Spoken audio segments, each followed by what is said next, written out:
So project risk.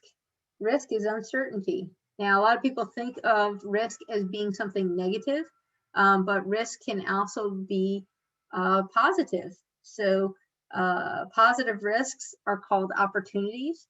And if they occur for a project or our program or a portfolio, they result in benefits, which is what we want more of. And when a risk is negative, it's considered a threat risk. And if that occurs, it becomes an issue or a problem for our portfolio, program, or project. So there's actually a visual of me hang gliding at the dunes in North Carolina. And when I think about risk, I definitely think about the experience of flying. There's a lot of risk that you take on, and you need to balance that. You need to identify risks and manage them. So one of the most obvious ones perhaps is wind. You need enough wind to fly, but not too much. That actually is dependent upon your weight and the weight of the hang glider and yourself. In a certain amount of wind speed, I will take off into the air without even moving, which is not a good thing. It usually means that I'm not able to fly that day. So actually, the heavier you are, the more wind you can fly in. It's kind of something we don't think about because we get onto planes and we don't consider that weight being a factor, but it certainly is with lift. So that lift, that wind speed is counteracting. And so one of the risks we look at when doing hang gliding is what is the wind speed, what's the wind direction. If the wind direction is shifting, that's going to be a risk, probably not a good day to fly. If we have people in front of us, something in front of us, obstructions in front of us, those are also things we want to look at, just like any pilot would look at on the runway when taking off. So I'll actually go back a slide to give you the description behind this. So one of my training classes, I took off and I did not land quite right. And unfortunately, what that meant is the hang glider landed and then I continued to move. And I landed into something called the keel, which is sort of that center post above my head there. This is actually a picture of me. When that happened, I remember it was pretty hard that I hit it. It was one of those moments where you're like really glad you're wearing a helmet. And so the funny thing, the humorous thing around it, I actually have a video of this. And if you're curious, you can ask me. It's actually on YouTube. If you look for Susan Parente hang gliding, you will probably find it. So one of my friends says to me, I guess he was taking the video, in the background it says, "Thank goodness for helmets." So I say to that, I like to use that in this approach, thank goodness for risk management. So if it wasn't for risk management, we wouldn't be thinking, hey, I'm going to wear a helmet just in case something goes wrong. It was very clear to me that day that I would have been in the hospital if I was not wearing a helmet. And I literally I shook it off and I got back up and tried again. So thank goodness for helmets. Okay, so strategies for managing risk. So if this is a hang gliding engagement, I'm gonna check for my helmet. Not only am I wearing it, but is it the right size for me? Is it on properly? Do safety checks. So when we're hang gliding, we do all sorts of safety checks. We look for the down rods, make sure nothing's bent. It happens, especially if somebody crashes. Make sure nothing's bent.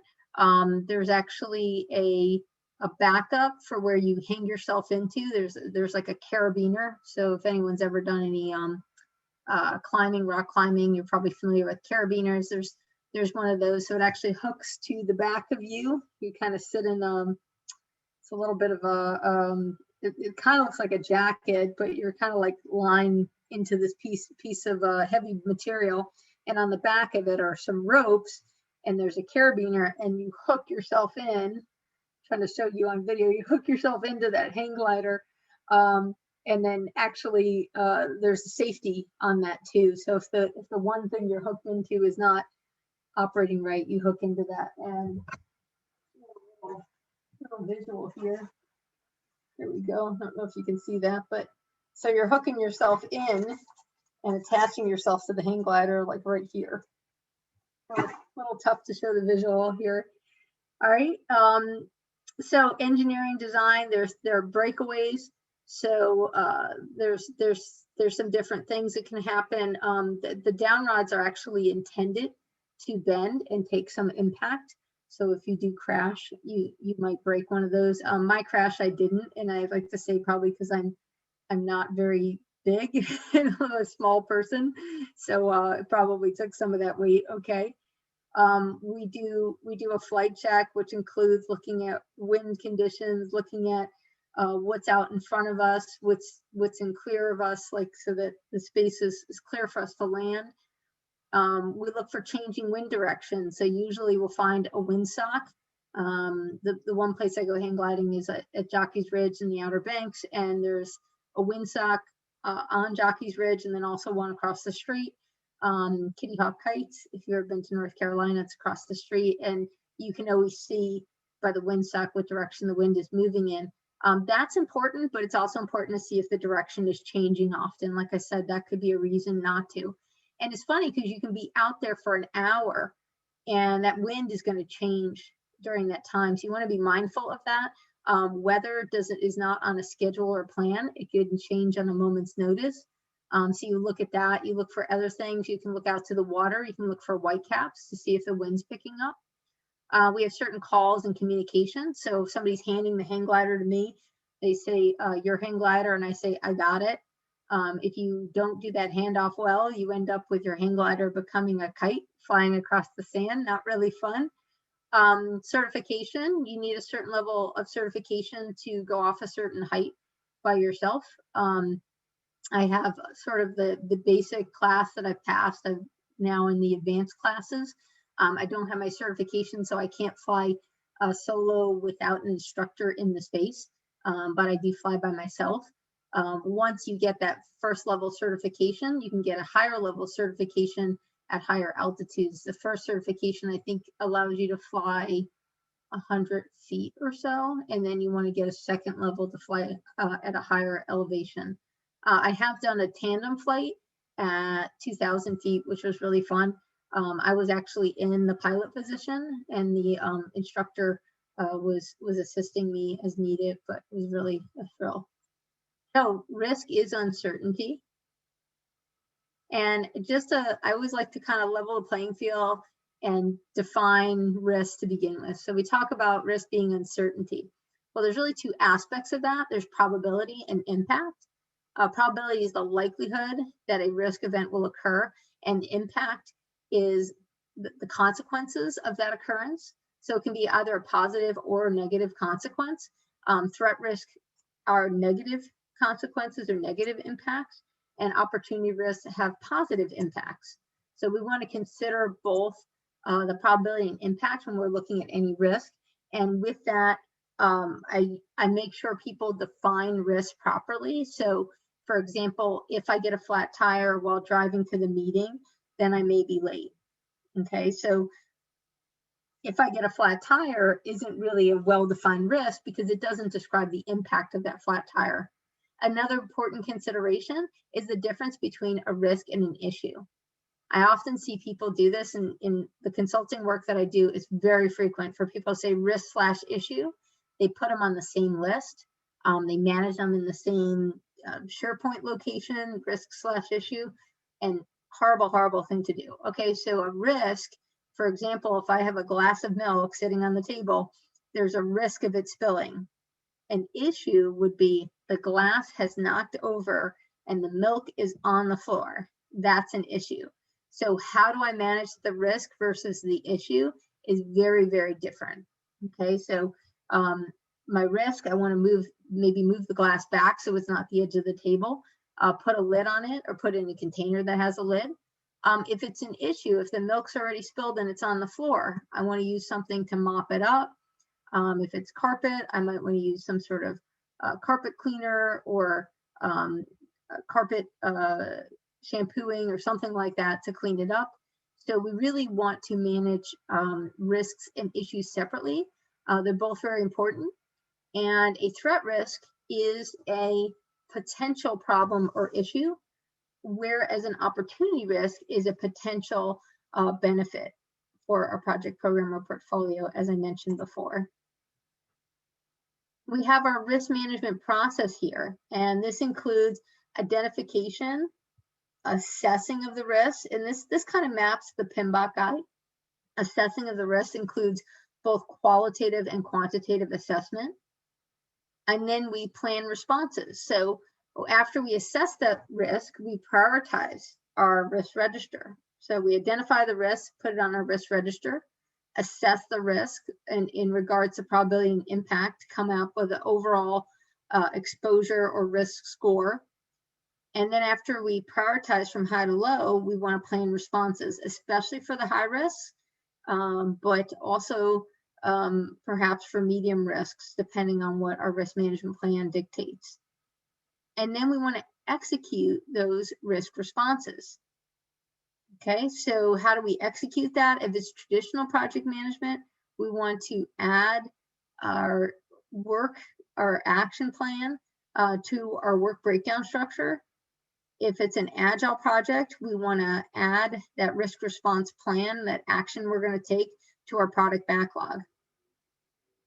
Okay, and then all the while, these processes are cyclic. We are going to continue to identify risks throughout the project.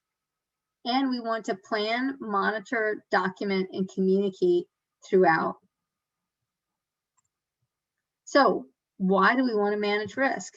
Well, we know this iron triangle shows us that we have these three aspects called the triple constraint for project: scope, cost, and time. And what the triple constraint says is that if we change one of these, one of the other two must change. So for example, if I have a project that's due to be completed in December, and then I say I need the project to be done a month earlier in November, something has to change. Either we have to decrease the scope, or we have to add additional resources, which would incur a greater cost. Okay, so we have to look at how we want to shift things, how we want to balance things out. We could also say we'll complete it a month earlier, and we'll do it with less scope. We'll have less scope that we deliver. Here are the items we won't be able to deliver. Okay, so those project constraints, well, going back to those for a moment, with any of those, there's uncertainty related to them. Okay, so at the beginning of the project, we have fixed requirements. We come up with our scope. We hope that the scope we come up with actually meets those requirements.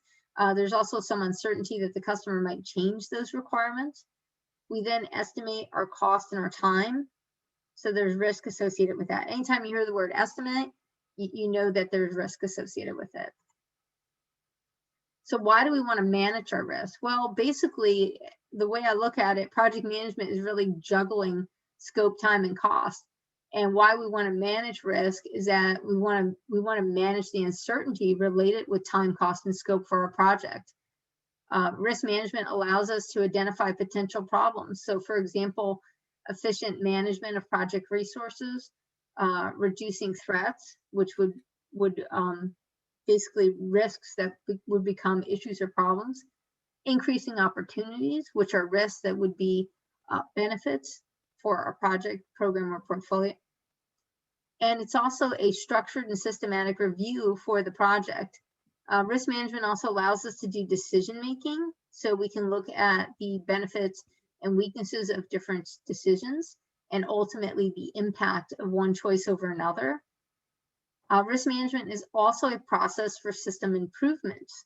So by doing risk management, we can constantly look at what's working, what's not working, and what can we do to make things better. And risk management is also a way to communicate things on a project. For example, I'm on a contract right now where we identified the risk of systems we're working on that are getting reprioritized frequently. So the part of the communication is that if we reprioritize something while in the middle of working on it, there could be a resource impact to that. So we've expended resources and we haven't completed it. So we will then switch gears to a different system and work on that. Well, if that gets reprioritized, we could be doing that forever and never accomplish anything. So that would be a huge issue. So we identified that recently to the customer, and the customer realized that was a potential issue and has identified it to their management. So when do we manage risk? Well, all of the time. So we want to do it throughout the project, from the initiation of the project until the closure of the project. And so inputs for our planning for risk responses, we can look for these in the risk register and the risk management plan to dictate how we're going to do this, or when we're going to do it throughout the project, and how would be in the risk register and using the risk management plan. The risk management plan details all of the processes that are part of risk management. So that includes identifying qualitative risk analysis, quantitative risk analysis. It includes risk response planning, implementing those risk responses, and then monitoring our risk. So here's an example of risk register. This one doesn't have all the colors. I should probably replace it with my new one that has lots of colors. So my colors, what I've used to do is sort of identify the items on the risk register that we use for identification. So which things do we fill out as part of identification? And looking for my pen, hang on a second. So for example, when we identify a risk, we're going to have our risk statement, our point of contact, and our risk owner. We may also have the status being identified, just showing where that's at. Risk type may be identified here, or we might do risk type as part of risk assessment. And then let me change my pen color. So then as part of assessment, our risk type, the exposure, probability, impact, and priority would be part of that. And then after we prioritize, we would want to plan risk response strategies and also make sure we have triggers identified. And then lastly, we have residual risk or secondary risk, which may show up as part of monitoring. So actually the risk register I tend to use has these sort of color coded. It helps people understand which fields relate to which risk management process. So I think that's helpful. For our risk management plan, I said we want to refer to that for when we do risk management in the project. The risk management plan is going to define risk, much like I did in the first few slides. It's going to define the risk tolerance for the project. And when I say your risk tolerance, it's really the project's risk tolerance. So it's probably the project sponsor or key stakeholders and their risk tolerance, not yours as the project manager. You also want to detail your risk policy, which says why you're doing risk management and the value it provides to the organization or to the project. And you want to establish those risk management processes that I mentioned. So identify qualitative risk analysis, quantitative risk analysis, risk response planning, implementing those risk responses, and then monitoring risk. So you want to detail each of those processes, which tools and techniques you'll use for each of the processes, when you'll do them. You want to define the roles of different people on the project, the project manager, the project sponsor, the team members. If you have a risk manager, any other specific roles, you want to define each of those roles, what their accountability or responsibility is inside of risk management. And then you want to plan process implementation. And also you want to baseline your risk. So you want to look at your project just initially and determine what risks you see overall for that project. That will not be the only time you'll identify risks. You really want to do it throughout the project. And then you'll develop risk documentation and templates. So how do we manage risk? Well, we use different tools and techniques. risk response strategies for threats and opportunities, which I'm going to go over. Also contingent response strategies. So contingent response strategies are strategies that we enact if we know that risk is going to occur. So for example, or it's basically imminent to occur. So I always like to use the example of a hurricane warning. So we have, like, I think a hurricane watch is first and then a hurricane warning. And so when there's a hurricane warning, you may be asked to evacuate from the area if you're living in a coastal area, or if it's too late, if that sort of warning becomes no, the hurricane's going to be there very quickly, they're going to say shelter in place. You may want to board things up, board up your windows and things like that. That's all part of contingency response. So you don't do any of those things until the risk trigger occurs, which is that hurricane warning would be the risk trigger. So obviously, you know, if you're considering living in a coastal area like in Florida, the way to avoid hurricane risks is just to not live there. So not live at that location. Live at a place that has less hurricanes that come through. Or if you're concerned about flooding, you can live in an area where you're out of the floodplain, so the probability of your house getting flooded is highly minimal probability. And we also use expert judgment throughout all of the risk management processes to identify risks, to assess risks, to plan responses, to implement them, and to monitor and control. And then our outputs for risk management include updates to the risk register and contract decisions, which are risk related. Those can also be there, and project management plan updates and project document updates. So these are some different things that you see relating to the PMBOK guide and their guidance for risk management.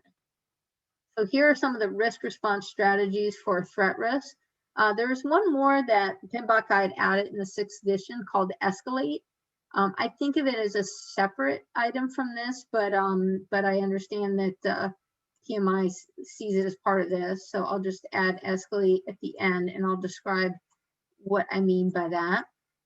So what we mean by escalating a risk is that if we, on our project, identify a risk which we do not have the authority or accountability or resources to be able to manage that risk, we're going to want to escalate it. So if it's a project risk, we're going to want to escalate it to the program level. If it's a program risk, we may want to escalate it to the portfolio level. If it's a project risk and that project is not part of a program but is part of a portfolio, we would just escalate it to the portfolio level. And then if it's at the portfolio level and we see it as a enterprise-wide risk, then we may want to escalate it there also. And so the two factors to look at there is, do you have the authority and do you have the resources to deal with that risk? If one of those is missing, that would be a reason for escalation. The other risk response strategies are how we deal with it inside of our project, program, or portfolio. So we have mitigation. So mitigating a risk entails reducing the probability and or the impact of that risk. Avoidance would be eliminating the risk entirely by choosing another option. So for example, if I get a flat when I'm driving to my meeting, I could be late. Avoidance would be, I'm going to take mass transit. I'm going to take the metro rail or the subway or something of that sort. Somebody has a question. Let me see if I can access that. I can give you information about where to view the recorded webinar after the presentation, but we are recording it. I started the recording a moment late, but we are recording the webinar. It's basically on the PMO website, PMO advisory website. If you go there and click on webinars, you should see recordings, but I can send you a link too when we have it up there. It usually takes a few days. Okay, thank you for your question. So avoidance, so we can, take mass transit would be a way to avoid getting a flat tire. Now that may create some other risks, like what if I'm late to get the train? What if I miss my train? So I always have this rule when I've traveled by train to meetings or other events, I make sure that I get on the train before the one that if I miss, I'll be late. Okay, so if I need to get on the noon train, then I will plan to get on the 11:45 train. So that way, if I'm late for the 11:45, then I will make the noon train. Okay, I guess I've learned that by missing a few trains. Transfer, these are actions that we take to redistribute the risk to another area. This doesn't relieve the responsibility of tracking and closing the risk. So a lot of times we think that transferring a risk means that we remove it from our risk register. That's not true. Think of it this way, like car insurance. We transfer our risk for car insurance. That doesn't mean that we don't pay a deductible. We still have to pay that. Also, if we do get in a car accident, our insurance rates could go up. We could be out of using our car for a short period of time because we have to take it to a repair shop. So we have that risk also that we're dealing with. And if we don't have another vehicle to drive, that could be complicated too. Now with my husband has some trucks and different things, so we're okay if we're without a car. But I remember there was a time where I had only one car and that was it, and no family around and no spouse or anything like that. So if I needed a car, I had to make sure that my insurance covered a loaner. I don't need to do that anymore, fortunately. And then lastly, accept the risk. So actually accepting a risk is a response plan. A lot of people don't think of it. They think of that as doing nothing. But actually you're really actively accepting it. You're saying that this risk is low enough. The probability and the impacts combined are low enough that if the risk occurs, I will deal with it as an issue. If it's a threat risk, and I'm okay with that. Okay, so risk response strategies for opportunity risk. We don't tend to talk about these as much, but I do think they're really valuable to talk about, especially inside of program management.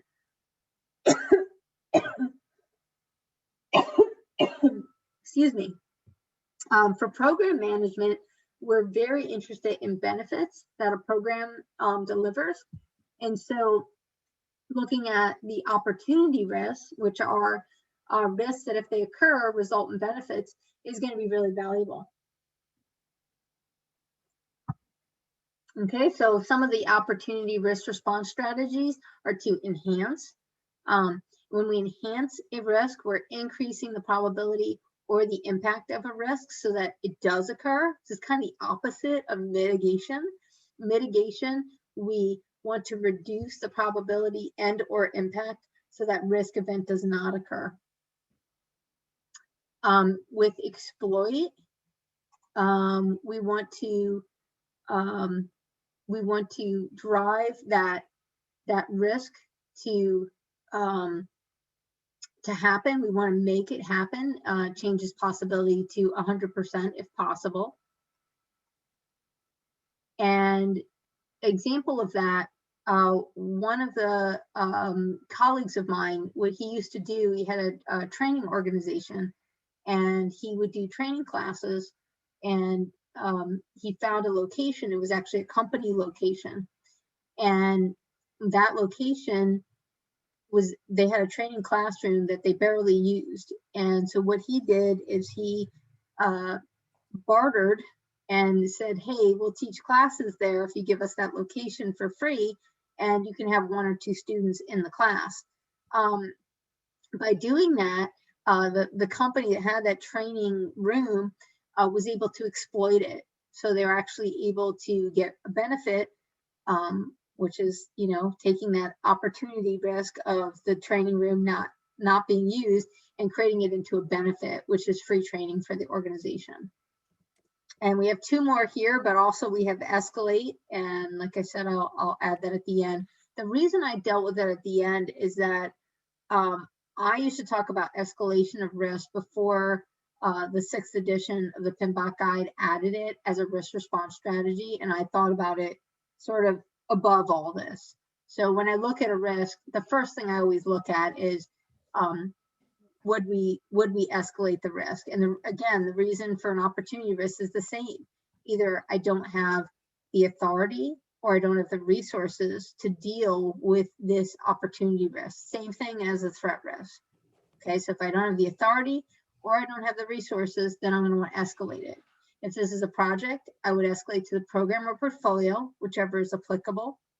And then that could be escalated past that. So when you escalate as a project, if you escalate your risk to the program gets to review that risk and decide whether they want to take it on as program risk or not. So an escalation is just an opportunity to look at whether that risk is a potential program risk. Okay, so it still needs to be evaluated. And then we have share. So share ownership. So I'll give you an example of this. So let's say that I had a t-shirt company and my t-shirt company is getting ready for a festival. I'm trying to think of it like an annual festival. I know one of the ones examples I give is a Cherry Blossom Festival in DC. So let's say I was making t-shirts for the Cherry Blossom Festival, and I'm worried about the potential risk of not making enough shirts, like I sell out. Okay, so that's actually an opportunity. If I sell out, there's an opportunity there because I could have more sales if I had more shirts. But how do I manage that? Well, I could subcontract with another t-shirt company or person who makes t-shirts and say, hey, if I sell out, or if I'm getting close to selling out, can I give you a call and can you, bring me some more shirts, or can you make them, the night of, because maybe it's like a weekend long festival and, you sell out after the first day. Well, you can make some yourself, but there's only so many you can make. And so sharing the opportunity, you would share it with this other a t-shirt vendor. I hear a little background noise, so if you're not on mute, put yourself on mute. It's not a lot to be disturbing, but if it adds up. My computer here, they do this also. So mine has an Intel chip, but there are other chip manufacturers other than Intel. Intel will often have a subcontractor to create chips if they need to, if they can't make enough in time. Also, the laptop itself, they may use more than one a vendor for chips. So if they can't get it from one vendor, they can get it from another. And so that increases the opportunities for sales and for making money. And then we have the accept strategy. And again, you're accepting the risk with no other action, but you're doing it intentionally. Okay, and we will have time in the end for questions. So we just have a few more slides. So in our execution, we're actually going to implement risk response strategies. I call this execution. The PMBOK guide calls it implement risk response. Okay, so that risk response we came up with, we actually want to implement it. And this may sound silly, but there actually are organizations where they don't do it. They come up with a risk response strategy and then they don't implement it. And I think that's why PMI added this process, which I think was not necessarily necessary to add. But I think they found people were coming up with risk responses, but not actually taking the action.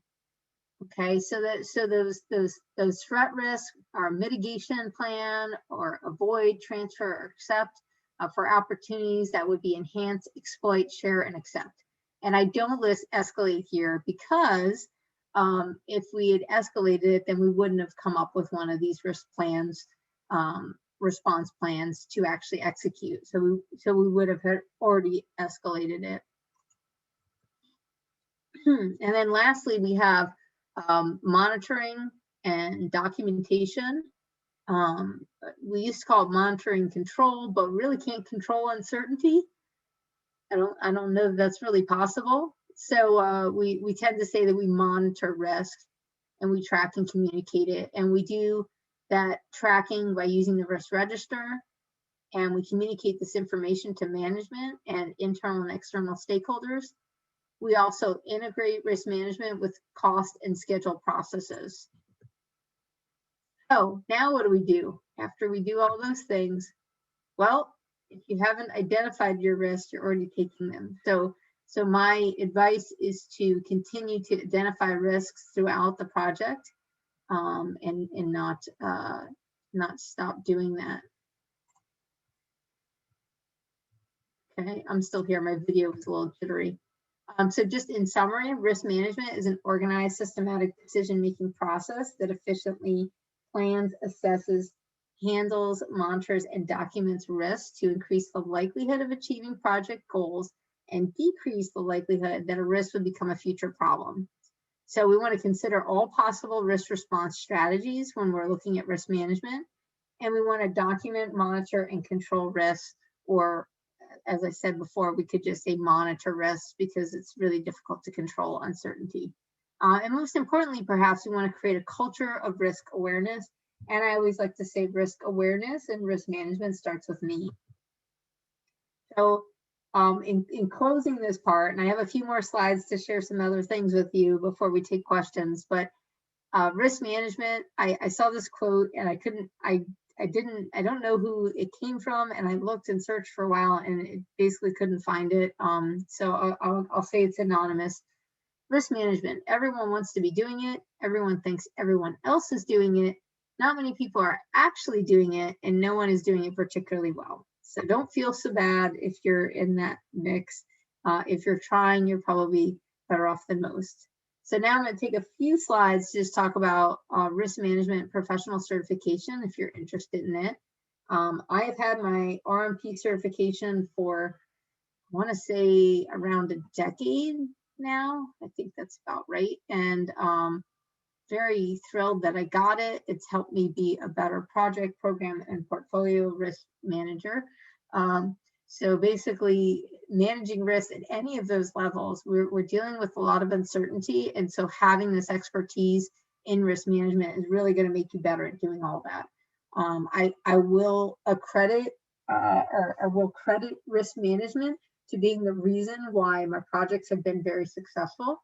I've done a lot of large-scale IT projects for the federal government as a contractor, and done those successfully. And without risk management, I cannot say that I would have done that. So the RMP, Risk Management Professionals, is one of PMI's certifications, and you can read about it on their site, pmi.org. Here's a little bit about why I think this is a valuable certification. It highlights your subject matter expertise and experience in project risk management, increases your marketability. Many people have a PMP certification. Beyond that, this kind of distinguishes you as a differentiator. So not only do you have your PMP certification, but you also have your risk management professional certification. It shows your commitment to professional development and ongoing education, which is very important. And it also allows you to obtain PDUs to maintain your PMP credential. I actually have had a number of people take my PMI RMP certification prep class, but not have any intent to get the certification, just to learn the material and to get PDUs. They're both great opportunities. Now, if you do want to get the certification, the application process takes 3 to 5 days. That may be a little more time right now with the coronavirus. I'm not sure what their staffing's like. Last summer, I know they were operating a little bit slower. Some subset of applications are randomly audited to verify experience and education. So certainly keep that in mind, that you could be audited. I always tell people, if you don't lie, you shouldn't worry about being audited. The exam is 3.5 hours, which is actually a little bit less than your PMP exam. And there's also less questions. Your experience in your application may overlap your PMP application. There's no problems with that. There are two main things to help you out as far as prepping for the exam. There's actually a few things. The PMBOK guide is one of them, but as far as the application requirements, the credential handbook is really essential. And then the exam specification. Both of these are actually free, and you can find them If you're a PMI member, the exam spec is free. If you're not a PMI member, I still think the credential handbook is free. That will help you complete the application. Here's what's covered in risk management professional certification exam. Risk strategy and planning, which we talked about a lot today. Stakeholder engagement, we talked about that a little bit. Risk process facilitation, risk monitoring and reporting, talked about that a little bit too. And then performing specialized risk analysis, which is more under quantitative risk analysis. Then we also have some detailed tasks that are under each of these that I list here. And I'm not going to go over each of them, but if you want to send me an email, I'll send you a PDF of the presentation if that's of interest to you. I'll make sure you have my email at the end. And then here are some upcoming events for PMO advisory, including our next PMI RMP course. So that next one will be in April. We also have a class in the fall. And I also teach the PMI ACP class. Oh, something's wrong with the date there. Yeah, that's not right. They're not both the same day. I will look that up as I'm speaking with you here and get you the right date for that. That is the right date. I know why that is. Okay. So the ACP course is actually April 7th, 14th, and 21st, and it is from 1 to 5 p.m. I thought I checked the dates, so I was right. This is how this works. So the other date, the same date for the RMP course, this course goes from 5 to 9. So they are the same dates, and I am teaching both classes. So that's how that works. And I think they actually start at 5:30. Yes, I think these start at 5:30. So anyway, you can contact me about that if you're concerned about the time of it. But they are the same day. The RMP class, it happens to be an evening class. Sometimes we offer it during the day. Sometimes we offer it as an evening class. So that happens to be an evening class. So I see some questions in the chat box, and I have just a few slides left, and then I'll cover those. So we offer 2 different types of RMP classes. Right now, we're offering the IntelliCamp. We're not doing the classroom one. We're only offering the online version. It is 21 hours total.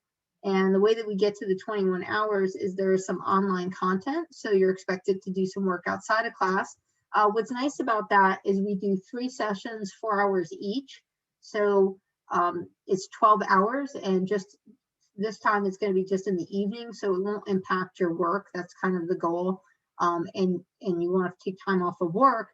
And then there's also online course material, so you can get the rest of your hours with that. And there's some really great material to cover online also. So that tends to work out really well for people in scheduling.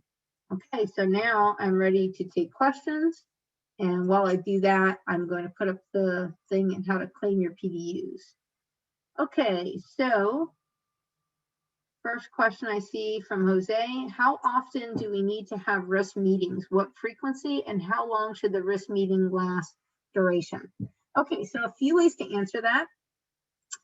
So first of all, what I recommend is any meeting that you currently have where you talk about issues on your agenda, you should also talk about risks. Okay, so if we're only focused on issues, we're just going to keep getting issues. We got to spend some time being proactive and talk about risks, especially threat risks, which become issues if we don't identify and manage them. So that's for starters. As far as the other meetings are concerned, meetings to identify risks, I try to do those periodically. It depends on the project. For a longer project, I may do them every quarter. For a shorter project, I may do them every month. If it's an agile project, I'm going to want to do it every iteration. So it really depends upon the project, how frequently you do it. All of that should be documented in your risk management plan. And how long should the risk meeting be? I would say the limitation there just really depends on, getting people in the room. you know, for your initial risk identification meeting, an hour and a half might really be necessary. If you do that, make sure you kind of plan a break in there, because it is hard for people, I find, to focus for longer than an hour. It becomes difficult. So, but generally speaking, an hour and a half. You just got to kind of manage resources. It depends how many people you have, how big the project is, will dictate how much time you need. But don't ever do risk identification by yourself. I had one of my customers would sit in front of her computer with a risk register and fill it out. That is not the way to do it. You want to involve your team members. You want to involve your key stakeholders. Next question, who is in charge of teaching risk management? Risk entering to project resources. I'm not sure what you mean. Risk management, risk entering. I think that's what you're asking. But so who's in charge of teaching it? If you don't have a risk manager, you as the project manager may be the person that needs to educate people on risk management. If you're part of a larger organization, you might want to look to human resources or to the project management office, or if you have a program management office, to get some assistance in teaching about risk management. But I do think education is often lacking and is very important. And Jose says, I'm finding that in most projects, few people have a good risk approach and methodology. I would agree with that. I'm pulling my video back on. It was jittery before, but I think it's okay now. I would agree with that. I think that most organizations, most projects have a poor or no risk management process in place. A lot of times what people do is they'll just identify risks in a risk register. They may even plan stuff. They check it off, say I'm done, and then they don't do anything else. That's not the way to go. I would not say you need a lot of training. I mean, that's to do quantitative risk analysis, you need more education, but to do qualitative risk analysis, I don't think a lot of training is needed. To be better at using it on your projects, I highly recommend the risk management professional certification. I do have a number of risk certifications. I think that one is the best for project risk management. That's why I teach it.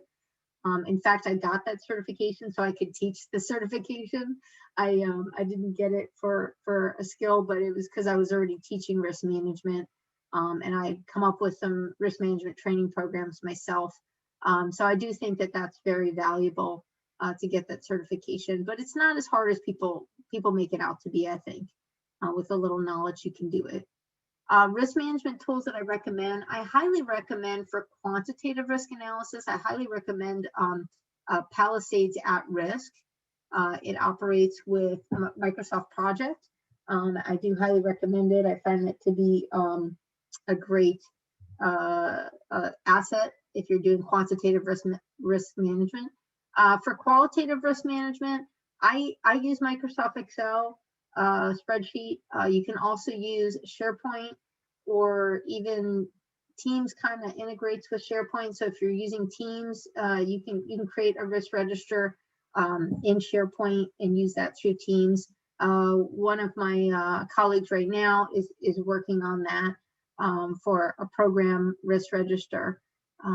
So it's definitely a usable product, and then everybody has visibility, which is really important. Somebody's asked here, John, about obtaining their PFMP last year, but the more I talk to people in my industry, healthcare, biotech, pharma, the more I realize no one seemed to know what the PFMP was. Is this more predominant in other industries? Yeah, I don't know enough about healthcare industry, how well known that is there. I do know that it's well known in the industry I'm in, which is in IT, software development, and IT system security. It is known in that industry, particularly software development projects. I will say that the portfolio management, if you have the experience to be able to apply for it, I would consider doing it.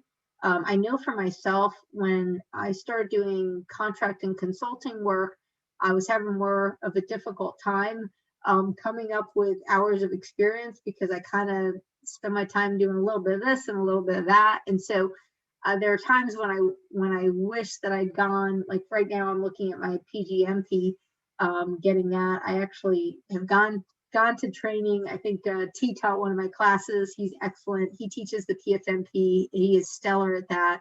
I'm actually reading his book right now. He wrote a book on portfolio management. You can find it on Amazon. If you just look at T-Woo portfolio management, it should come up. And anyway, so he's an excellent teacher. So my one piece of advice is, while you have the experience, might be a good time to get it, because you might shift jobs and then not have that experience. And once it's past a certain time frame, you won't be able to use that previous experience. So that is something to consider. I do think it's quite valuable, and especially if you think you might be an entrepreneur later on in your life, having the ability with portfolio management to manage things at that strategic level is really valuable. Jose asks, do you recommend to have a designated gatekeeper for risks and entering risks to ensure they are properly documented, or Wild West, everyone enters a risk as they see fit? You know, this is an interesting question, because I kind of could say on one side or the other. The way that I would deal with this is, I would have anyone be able to identify risk if they want, just because then you have the opportunity of people feeling like they can identify a risk. So you'll end up seeing a lot more things by giving that to people.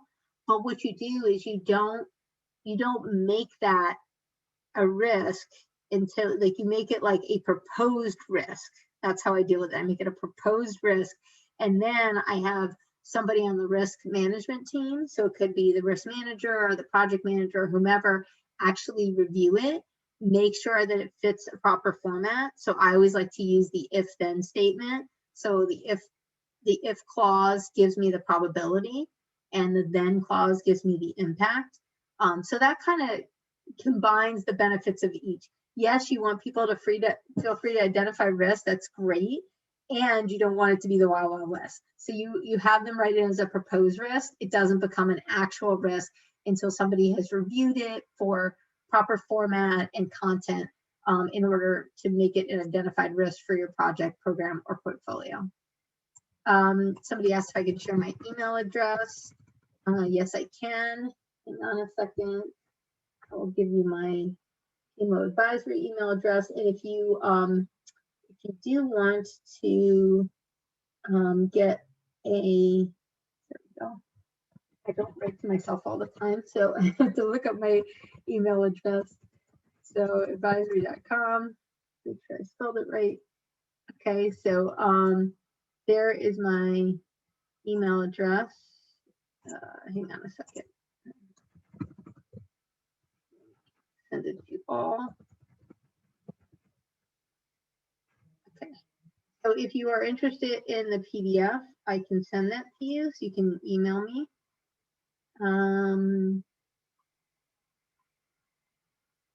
To get a copy of the PDF.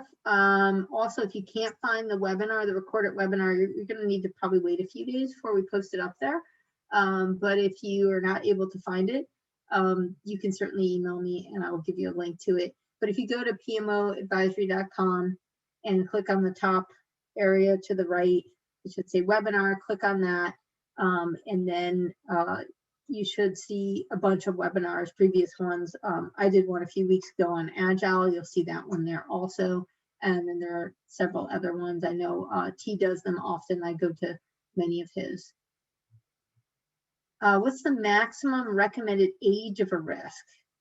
I've been in a project with risk lasting 12 months or more.